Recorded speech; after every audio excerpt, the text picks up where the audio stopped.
Good morning all of you. This is Surabhi Suman from our team टेरेड 5। आज का जो टॉपिक है वो हमारा कोरोना वायरस है। आज का टॉपिक किसी भी एक पार्टिकुलर क्लास के बच्चों के लिए नहीं है, ना बस ये 6 के लिए है, ना 7 के लिए, ना 8 के लिए, ना 9th, ना 10th। ये जो लेक्चर है वो सारे क्लास के बच्चों के लिए बहुत ही इम्पोर्टेंट है, बिकॉज जो आज हमारा देश जिस प्रॉब्लम को फेस कर रहा है, जिस सिचुएशन से गुजर रहा है, और ये सारी सिचुएशन किसके कारण हुई, बिकॉज ऑफ कोरोना वायरस। ये जो सारी सिचुएशन है उसका बस एक ही कारण है, कोरोना वायरस। तो ये जो वायरस है वो किस तरीके से ह्यूमन को इफेक्ट कर रहा है, ये कैसे हमें इतना हार्म पहुंचाया, कैसे अपने आप को मल्टीप्लाई कर रहा है, ये सारी चीजें आज हम इस लेक्चर के दौरान देखने वाले हैं। ठीक है, और ये हमारा लेक्चर बहुत ही ज्यादा इम्पोर्टेंट होगा एवरीवन। ध्यान से सुनना और बिल्कुल समझने की कोशिश करना। ठीक है, तो हम स्टार्ट करते हैं अपना लेक्चर कोरोना वायरस के ऊपर। देखो, सबसे पहले क्या हुआ, कोरोना वायरस का सबसे पहला जो इफेक्टेड सिटी था वो कौन सा था? Wuhan, the city of China में। और ये बस ऐसे ही बस सुनना मत, ये सारे जो पॉइंट्स हैं वो आप मेंशन करते हुए जाना, बिकॉज आज का जो ट्रेंड हो गया है वो कहीं भी कोई भी कॉम्पिटिटिव एग्जाम हो या आपके स्कूल लेवल का कोई भी एग्जाम हो, एक क्वेश्चन कोरोना वायरस पे श्योर शॉट आने की पूरी गारंटी है। अब देखो, आप सभी जानते हो केबीसी के रजिस्ट्रेशन शुरू हो गया है। ठीक है, रजिस्ट्रेशन केबीसी के रजिस्ट्रेशन वाले में फर्स्ट ही क्वेश्चन था कोरोना वायरस के ऊपर। सोचो ये टॉपिक कितना इंपॉर्टेंट हो गया है कि केबीसी के रजिस्ट्रेशन में फर्स्ट ही ये क्वेश्चन आया कि कौन सी ऐसी सिटी थी चाइना में जहां पे कोरोना वायरस का सबसे पहले असर देखा गया। The answer is Wuhan. ठीक है, जो आपको यहाँ पे दिख भी रहा होगा, मैंने एक यहाँ पे डायग्राम भी ऐड किया हुआ है, मैप भी मैंने यहाँ पे ऐड किया हुआ है, जो आप देख सकते हो। जो सर्कल पार्ट है वही वुहान है, और वहीं पे सबसे पहले कोरोना वायरस का इफेक्ट देखा गया था। अब देखो हुआ क्या, सबसे पहले ये कोरोना वायरस 31 दिसंबर 2019 में ये जो था वुहान शहर में बहुत लोगों को कोरोना वायरस का इफेक्ट देखा गया। बहुत सारे कॉल्स, बहुत सारे मेल्स जो है वो WHO को जा रहे थे कि ऐसी कोई बीमारी है जो वुहान शहर में बहुत तेजी से फैल रही है और डॉक्टर्स इसका पता नहीं लगा पा रहे हैं, जिसके कारण बहुत लार्ज नंबर ऑफ डेथ हो रही है, बहुत लोग मर रहे हैं। तो WHO के जो डॉक्टर्स थे वो उन्होंने फटाफट इसे पता लगाने की कोशिश की कि आखिरकार ऐसा क्या है जिससे लोग जो है वो मर रहे हैं। और ये नॉर्मल जो था वो सर्दी, खांसी, बुखार का ही सिम्टम्स दे रहा था। तो बहुत ही कंटिन्यूअसली स्टडी करने के बाद बहुत सारे साइंटिस्ट के द्वारा पता किया गया कि ये एक तरह का वायरस है जिसके कारण लोग जो है वो मर रहे हैं, जो मैंने आपकी स्क्रीन पे ऐड किया हुआ है। देखो, यह कोरोना वायरस है। इसी कोरोना वायरस के बारे में साइंटिस्ट ने पता लगाया, यही वो वायरस है जिसके कारण वुहान शहर जो है वो पूरी तरीके से इफेक्ट हुआ है। अब जो था, साइंटिस्ट ने बस इसे वायरस समझा, उस टाइम पे इसका नाम नहीं पड़ा था कोरोना वायरस। अब देखो इसका नाम कैसे पड़ा कोरोना वायरस। अगर मान लो, देखो एग्जाम्पल, अगर एक कोई गोल चीज आप ले लो, ठीक है, गोल चीज ले लो, ठीक है, उसके ऊपर स्पाइक्स निकले हुए रहते हैं। जैसे सूर्य होता है तो सूर्य की जब किरणें निकलती हैं, ठीक है ना, मैंने एक आप लोगों के लिए डायग्राम बना रखा है, ये देखो, थोड़ा जूम करके आप लोग देख लेना। ये गोल है, ठीक है, और इसके ऊपर देखो स्पाइक्स निकले हुए हैं, और वो डायग्राम भी आप साथ साथ देखते चलना। ये जो स्पाइक्स निकले हुए हैं तो इससे कंपेयर किया गया जैसे सूर्य की किरणें निकलती हैं, ठीक है ना। जब सूर्य की किरणें निकलती हैं और वो चारों तरफ फैलती हैं, ठीक है, जब वो निकलती हैं तो उस किरणों को कोरोना बोला जाता है, और वहीं से ये वर्ड लिया गया और इसे नाम दिया गया कोरोना वायरस। समझ में आया? ठीक है, इसका नाम कैसे पड़ा, कौन सी सिटी सबसे पहले इफेक्टेड हुई थी, ये सारी इंफॉर्मेशन हमें मिल गई। अब देखो, अब ये जो बीमारी थी वो कंटिन्यूअसली पूरे देश में लगातार फैल रहा था, बहुत लोग की डेथ होते चली जा रही थी, जो मैंने आप लोगों को इमेज में दिखा भी रखा है। ठीक है, अब जो है, अब आखिरकार इसका क्या उपाय किया जाए, ये कैसे फैल रहा है, ठीक है, इसके सिम्टम्स क्या है। देखो, कोरोना वायरस जो है वो एक तरह की फैमिली है, जिसमें कुछ मेजर काउस भी करते हैं और कुछ माइनर काउस भी करते हैं। मेजर काउस करते हैं मीन्स डेथ हो जाता है, माइनर काउस होता है मीन्स आदमी सफर कर रहा है और वो कुछ टाइम बाद ठीक भी हो जाएंगे। ठीक है, अब जो है ये स्टार्टिंग फैला किससे, तो साइंटिस्ट के द्वारा बहुत सारी खोज करने के बाद पता चला ये जो है ये स्नेक नहीं तो बैट से फैला है, सांप नहीं तो चमगादड़ से ये कोरोना वायरस जो है वो पूरी तरीके से फैल रहा है स्टार्टिंग में। तो साइंटिस्ट ने कंक्लूड क्या किया, ये जो वायरस है वो नेचुरली बैट में पाया जाता है। गौर करना, नेचुरली बैट में पाया जाता है, चमगादड़ में पाया जाता है। और जब चमगादड़ जो था वो इंसान के कांटेक्ट में आया तो ये वायरस का जो इन्फेक्शन हुआ वो फैलना शुरू हो गया।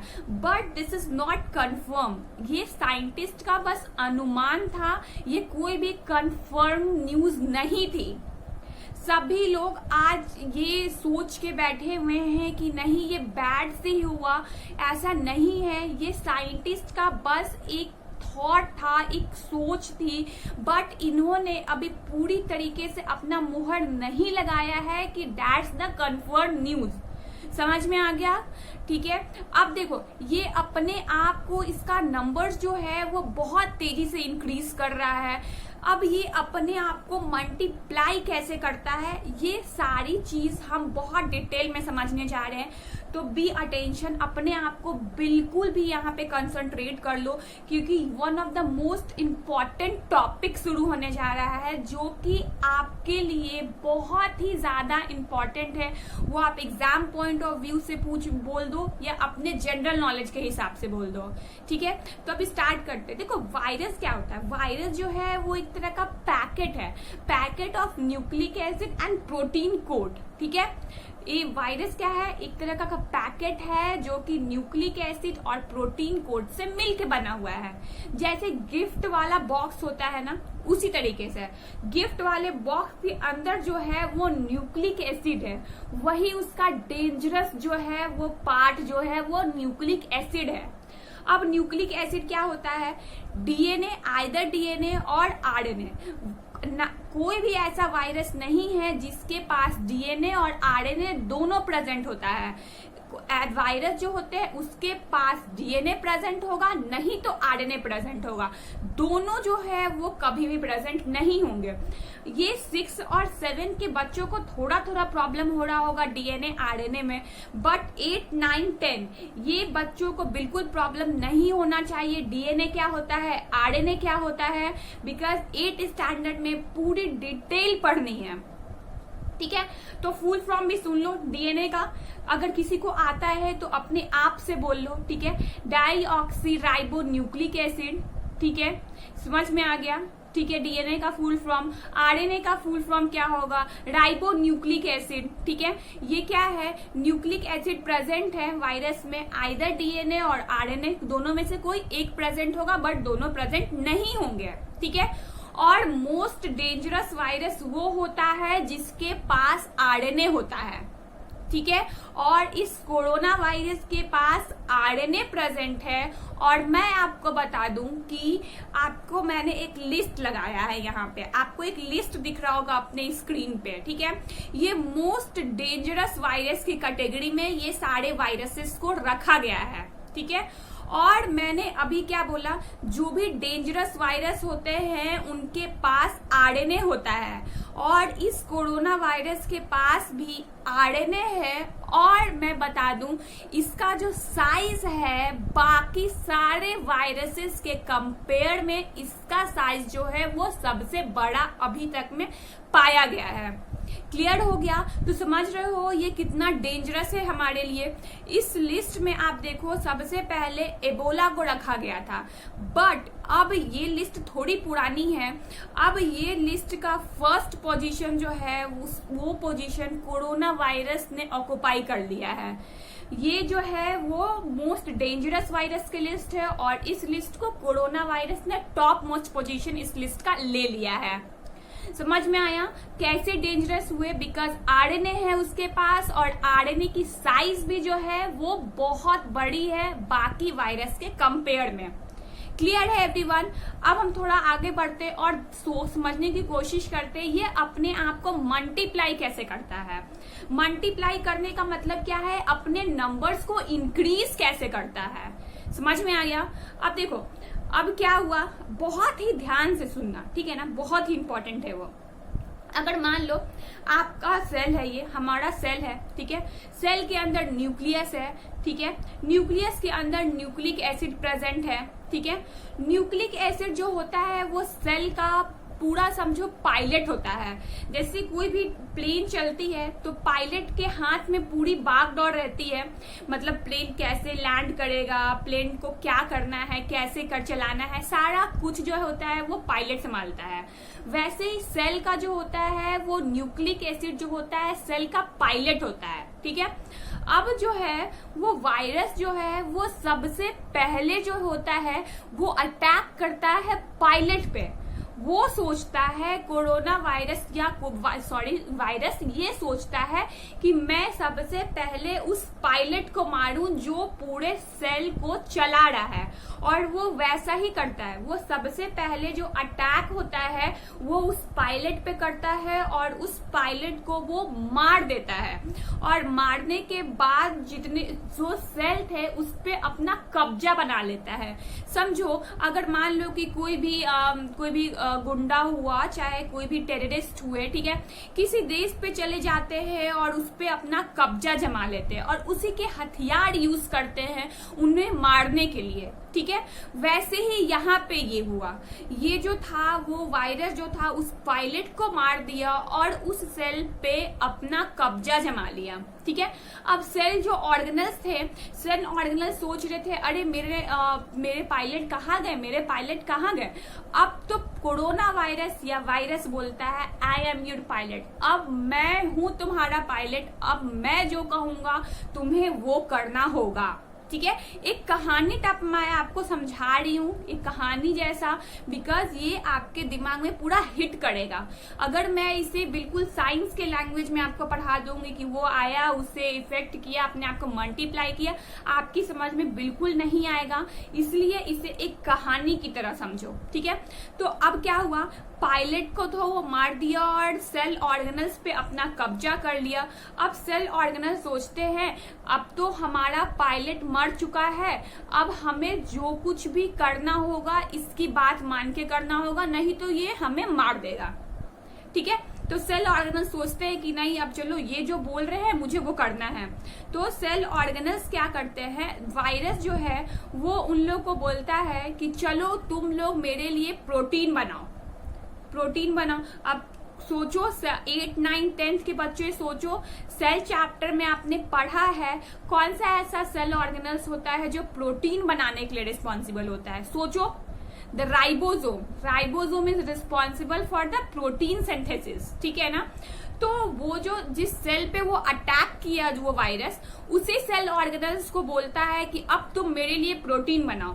वो सेल ऑर्गेनल्स भी सोचता है कि मेरे पायलट तो मर गए हैं, अब यही मेरे बॉस है, अब ये जो कह रहे हैं मुझे करना होगा। तो अब क्या करता है, वो वायरस के लिए प्रोटीन बनाना शुरू कर देता है, और जो राइबोसोम के द्वारा प्रोटीन बनता है वो उसे वो वायरस यूटिलाइज करता है और अपनी कवरिंग बना लेता है, ठीक है। वायरस की कवरिंग को हम लोग कैस्पिड बोलते हैं, ठीक है ना। वायरस पे एक ऐसा लेयर जैसा कवरिंग होता है, उस कवरिंग को हम लोग कैस्पिड बोलते हैं। तो वो जो राइबोसोम प्रोटीन बनाया, वायरस उसे यूटिलाइज कर लिया अपने कवरिंग को बनाने के लिए, ठीक है। अब वायरस कहता है कि मुझे ऐसा इंजाइम भी चाहिए जिससे अपने जीनोम मेरा जो है वो मल्टीप्लाई हो सके, हम अपने नंबर्स को बढ़ा सके। सेल ऑर्गेनल्स ऐसा एंजाइम भी उसे देते हैं कि वो अपने आप को मल्टीप्लाई करके अपने नंबर्स को भी बढ़ा लेता है।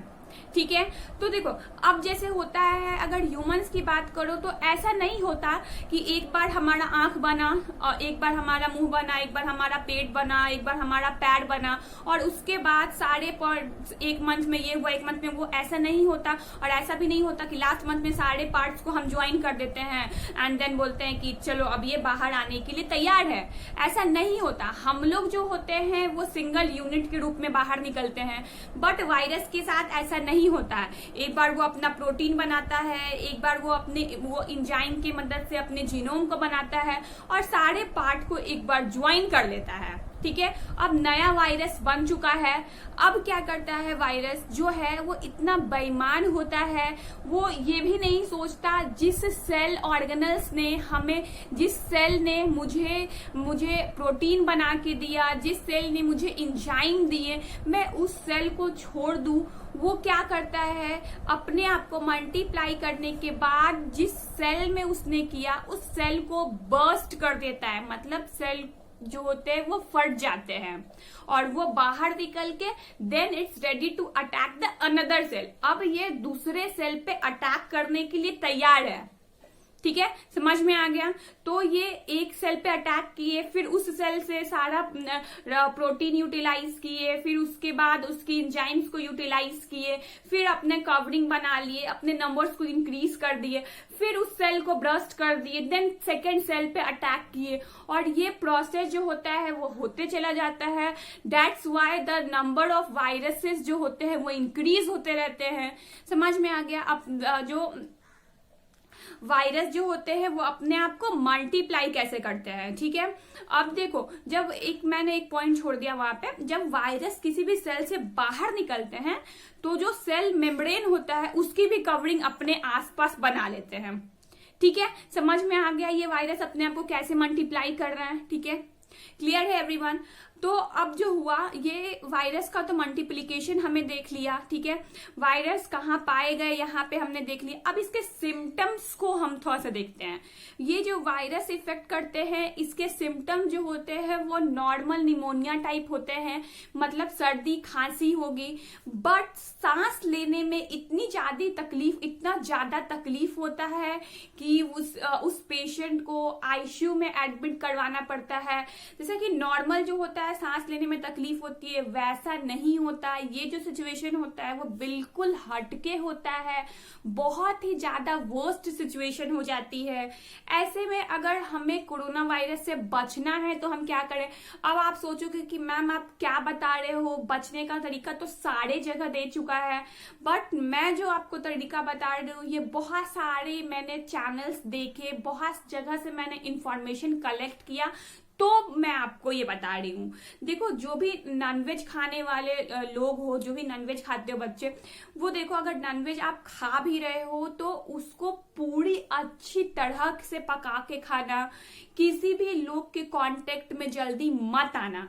ये कांटेक्ट वाली बात तो सारे लोग जानते हो। अगर ये न्यूज़पेपर सोशल मीडिया पे इतना ज्यादा वायरल हो गया है, मुझे नहीं लगता यहाँ पे सिम्टम्स भी बताना कोई जरूरी है, बिकॉज तभी मैंने 1-2 सिम्टम्स आपको बता दिए हैं।